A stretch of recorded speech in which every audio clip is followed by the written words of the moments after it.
Hey gang, welcome back. It's DrBossKey, and today we are doing an art review on the super weapon gauge for our game, Interstellar Sentinel. Why don't we hop over to it? Dimitri, thank you so much for the turnaround to catch folks up. And we're changing our videos a little bit. Sometimes they're just directly to Dimitri, but I publish them. Sometimes I want to talk to everyone.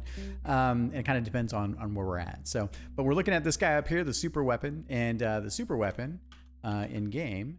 So if we take a look here, boop, is this, and then it becomes that. So, and this is just my temporary mock-up. The lines are a little bit too thin for my taste, probably a tiny bit there.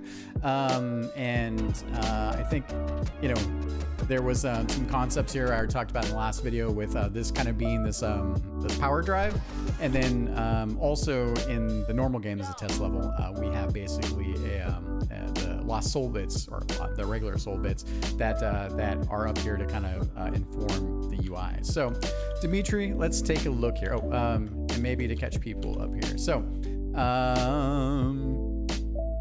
yeah, I think yeah, we're right there. So let me just hop over to it. Okay, cool. So these were the two revisions. So Dimitri, I at first blush, I really like the fact that we took the inspiration from kind of the main ship, the Veil Piercer, and that we're kind of pulling that like space drive, because this is sort of like, in my mind, the HUD in this case is sort of like the representation of what's going on inside the ship. It's like your externalized meters, but if you were in there in the cockpit, I don't know, I'd imagine something like this is, you know, it's silly, but this is, this would be the way it would communicate to you, right? So yeah, taking that for as reference. And also this is starting to give me kind of that key shape vibe, which is neat too.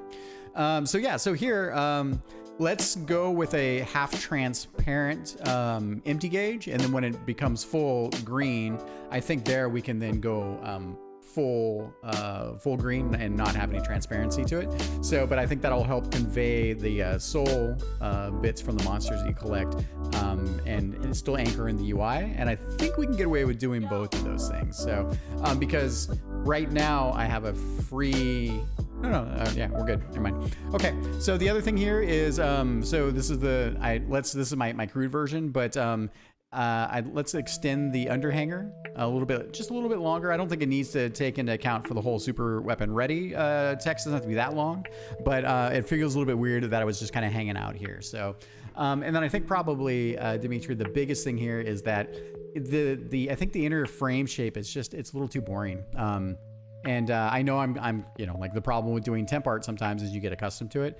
But going back to look at the temp art, I think things that I really like, I really like that we have these like under, you know, like it's not, they're not full just rectangular shapes. So we have kind of half corner. I think we can keep your design elements here with the housing, but let's just try a little, you know, like here, just up there, maybe like cut the corner off a bit, maybe pull this back a little bit here. You know, for the inner shape, let's go with this kind of inner shape again here. You know, just I like that it breaks up the lines a little bit. It makes it feel like it has a bit more of a gauge, I guess, representation. Could also just be preference here. We can give it a try. I'm not super excited about the double lining here, but you know, like I'm not saying no either. So we can give that a try there. And then I like that you pulled these aspects in, because this is kind of where the gauge is complete.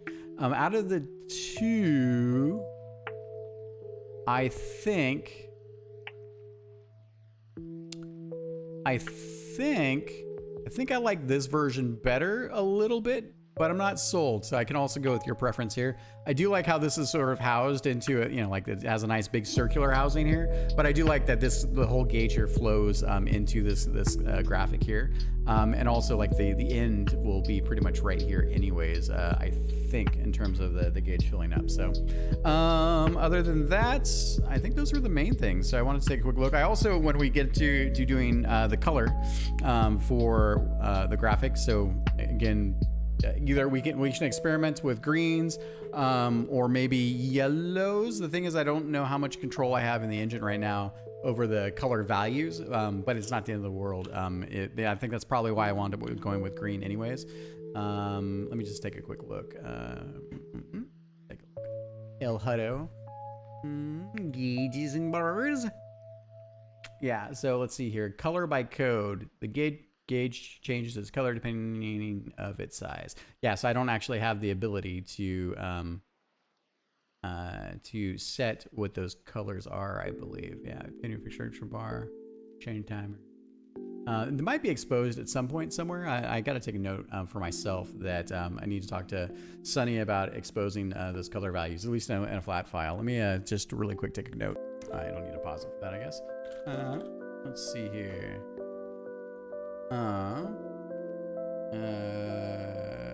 Let's see. Color by code, expose color values. Yeah, so we'll see what's in there. All right, cool.